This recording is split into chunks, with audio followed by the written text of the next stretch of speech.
Jelajahi cara baru mendapatkan informasi. Download Metro TV Extend sekarang. Kami ajak Anda untuk coba dalami kasus ini. Fakta yang kita tahu sampai saat ini bahwa 8 orang pekerja tambang tradisional ini terjebak pada Selasa malam. Sejak saat itu, proses evakuasi mulai dilakukan dan hingga kini mereka semua yang terjebak belum juga ditemukan. Kami coba gambarkan seperti apa lubang galian lokasi mereka terjebak, pemirsa. Ini adalah gambarannya, kalau misalnya kita bisa zoom in di sini. Jadi pemirsa, ini adalah bentuknya kotak segini saja, satu persegi untuk masuk-masuk, lebar dan juga panjangnya sama, satu persegi. Jadi inilah kemarin gambarannya pemirsa bagaimana lubang tambangnya. Jadi para penambang ini masuk ke dalam dengan kedalaman yang diperkirakan 60-70 meter. Besarnya seperti tadi yang saya sampaikan hanya 1 meter persegi. Di pinggir-pinggirnya ini pemirsa ini hanya dibatasi kayu-kayu. Jadi kalau misalnya ini kelihatannya seperti beton sebenarnya, tapi ini kayu ya pemirsa. Kayu ini dirangkai seperti tangga yang digunakan untuk turun sekaligus juga untuk menyangga, menguatkan dinding tanah supaya tidak longsor. Nah, mereka turun di sini kemudian saat di dalam air tiba-tiba masuk dari rembesan yang ada di dinding. Basarnas memperkirakan para penambang terjebak di tingkat keempat. Sempat ada kamera kecil yang diturunkan untuk cek pakai borehole kamera namanya. Tapi saat kamera dikirim atau dilepas ke bawah ini tidak bisa melihat apa-apa karena airnya keruh. Kami coba tampilkan visual dari Google Earth pemirsa lokasi tambangnya. Ini adalah lokasi tambangnya pemirsa. Kalau misalnya Anda saksikan ini rumah warga ya. Kemudian juga di sini adalah tambangnya. Ya, perbedaannya ini yang bisa Anda saksikan adalah lapak-lapak atau gubuk-gubuk yang dipakai untuk membangun si lubang tadi. Jadi setiap lubang itu ada semacam gubuknya dan ini adalah lokasinya. Seperti ini pemirsa. Dan ada sungai juga di dekat di sini pemirsa. Ini juga yang menjadi concern tim untuk bagaimana proses penyelamatan karena ada info bahwa airnya merembes dari situ sebenarnya. Lalu apa strategi tim SAR? Kita akan bergeser ke fakta berikutnya.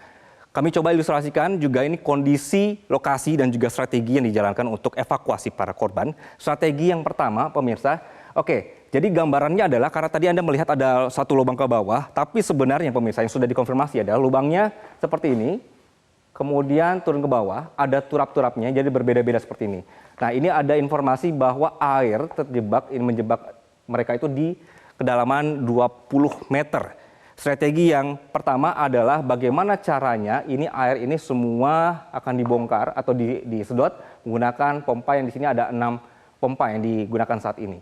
Nah, gambarannya pemirsa ini adalah sungainya. Jadi ada dugaan bahwa rembesan-rembesan inilah yang menyebabkan air masuk. Ada juga yang menyebabkan atau juga mempunyai perspektif bahwa ada tambang-tambang lainnya di sekitar sini yang kemudian airnya juga merembes dan masuk ke wilayah sini. Nah, berarti tim itu harus mengeluarkan air dari sini, dari pompa, kemudian mereka harus mencari kemungkinan adanya 8 penambang ini di seluruh lubang ini pemirsa. Tim kemarin juga sempat ada skenario kedua. Kalau tadi skenario pertamanya adalah dikuras begitu airnya, tim akan berusaha untuk katanya akan coba nyelam, tapi ini sepertinya ditiadakan karena kondisinya tidak kondusif ya. Nah, tim akan masuk ke dalam untuk mencari korban, namun sepertinya skenario kedua ini sulit, yaitu penyelaman tadi, karena beresiko sekali. Kemudian kondisi korban bagaimana, ini yang terus masih didalami oleh tim Basarnas, dan mereka tetap mencoba untuk melihat dari sisi positif untuk terus berusaha dapat begitu. Namun kita tidak bisa pungkiri pemirsa, jika kejadian sejak Selasa, maka kalau kita hitung ini sudah 4 hari korban belum ditemukan. Dengan kondisi tergenang air, kita sudah harus bersiap dengan kondisi terburuk begitu. Nah, pemirsa, kita lanjutkan. Tambang ini adalah tambang liar, kemudian tambang ilegal. Karena tidak pernah mendapatkan izin operasional. Tidak pernah ditindak juga, pernah ditindak maksud saya, tapi tetap beroperasi begitu. Tambang liar ini mulai bermunculan sejak tahun 2014 dan sejauh ini ada 35 lapak tambang dengan 30 yang aktif. Ini kita lihat data-datanya pemirsa, bahwa ini adalah fakta yang ada di lapangan. Masyarakat mendukung tambang ini karena ada informasi hampir 80% warga di sana ini tergantung hidupnya dari tambang emas. Menurut mereka penghasilan mereka lebih jauh atau lebih banyak dibandingkan harus bertani. Jadi lebih memilih untuk nambang emas begitu. Ada yang menyebut bahwa dalam seminggu mereka bisa mendapatkan 1 sampai 5 juta rupiah. Makanya resiko-resiko yang terjadi ketika kerja pakai standar keamanan seadanya ini sudah menjadi makanan mereka sehari-hari. Saat pembukaan tambang, ada kesepakatan antara pemilik dengan bagi hasil. Ini pemirsa bagi hasilnya. Bahwa pemilik lahan 20% untuk pemodal juga 20% dan untuk pekerjanya 60%. Oleh karena itu dalam perkembangan kasus ini polisi memeriksa sebanyak 18 orang saksi untuk dimintai keterangan kejadian 8 orang yang terjebak. Aktivitas juga sudah ditutup sekarang. Dan bagaimana perkembangan kasus terjebaknya 8 pekerja di lubang tambang emas di Banyumas ini, kita akan coba konfirmasi dan akan coba tanyakan langsung dengan narasumber kami di siang hari ini, ada Kabid Humas Polda Jateng, Kombes Pol Stefanus Satake Bayu. Selamat siang Pak Kabid. Ya, selamat siang Bang. Ya, mohon maaf nih, Pak Kabid, saya lagi di transportasi kereta. nggak apa-apa Pak Kabid. Pak Kabid, jadi informasinya perkembangannya sampai saat ini seperti apa? Ya, Polres Banyumas sudah melakukan upaya penyelidikan terkait dengan kejadian itu. Pada satu sisi memang kita bersama-sama dengan Satgas atau tim SAR gabungan untuk melakukan upaya evakuasi kepada korban-korban, dan ini sedang diupayakan. Kemudian yang kedua, pihak Polres Banyumas melakukan upaya penyelidikan terkait tentang kasus yang terjadi ini. Dan sudah ada sekitar 18 saksi yang dilakukan pemeriksaan. Oke. Dan hari ini rencana mungkin akan dirilis oleh pihak Polresta Banyumas. Oke, ini yang dirilis ini akan menjadi apa? Tersangka atau seperti apa?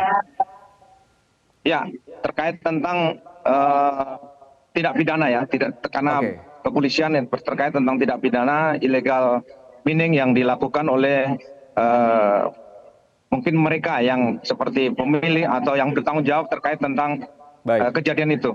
Baik, Pak Kabid, kami mau konfirmasi. Jadi sejak hari pertama, sejak hari Selasa sampai di hari ini, di hari Jumat, ini tim memang belum pernah mendengarkan suara teriak minta tolong atau juga komunikasi dengan orang-orang yang di bawah ya Pak ya?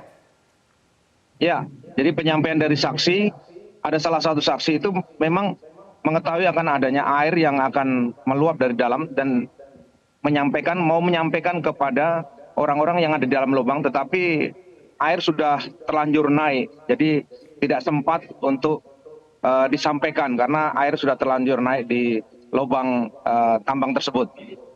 Baik, Pak Kabid, sebenarnya ketika pekerja-pekerja tambang tradisional ini masuk atau dalam kasus yang kemarin di Banyumas ini, adakah jalur oksigen untuk dimasukkan ke dalam gitu Pak?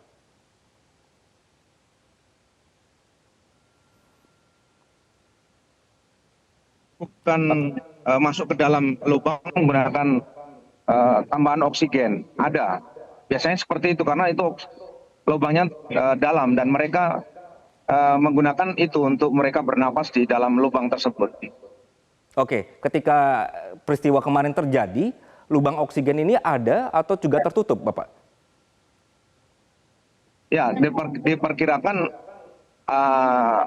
air yang menggenangi ini sudah tidak bisa dimanfaatkan lagi. Maksudnya oksigen itu sudah tidak bisa dimanfaatkan karena mungkin sudah tergenang dengan air.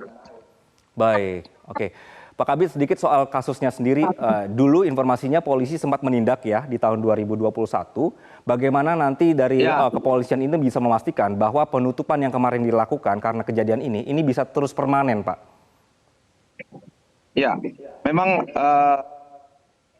pemerintah daerah dan juga kepolisian di sana itu sudah berupaya juga memberikan sosialisasi, kemudian pembinaan juga terkait tentang kegiatan mereka bahwa sudah diupayakan untuk berhenti ya karena itu mereka melakukan ilegal dan kita sudah memberikan himbauan-himbauan kepada para pekerja itu, tetapi mereka masih melakukan dan kita juga pernah juga melakukan penindakan. Nah, terkait hal itu mungkin kita nanti dengan pemerintah daerah setempat perlu duduk bersama untuk membahas tentang tindak lanjut terkait tentang tambang-tambang di sana. Apakah memang harus ditutup ataupun ada upaya-upaya pemberian izin supaya yang mereka lakukan ini legal. Kemudian kalau tidak legal memang dilihat pengawasan susah kita, pengawasan dari pemerintah maupun dari kepolisian terkendala, terutama soal keselamatan ya, penggunaan alat keselamatan biasanya terbatas. Demikian Bang. Baik. Kabid Humas Polda Jateng Kombes Pol Stefanus Satake Bayu, terima kasih atas waktu Anda di siang hari ini.